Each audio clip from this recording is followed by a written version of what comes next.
tööde raames rekonstrueeriti riigimaanteed number 70 Antsla-Vaabina tee.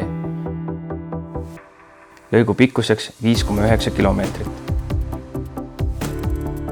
Vaabina külas muudeti ohutumaks jalakäijate ja bussiga reisijate teekond.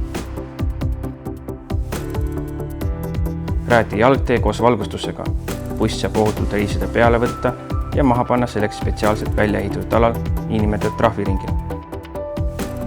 Rajati kergliiklustee Kraavilt Antslasse pikkusega 1,4 kilomeetrit.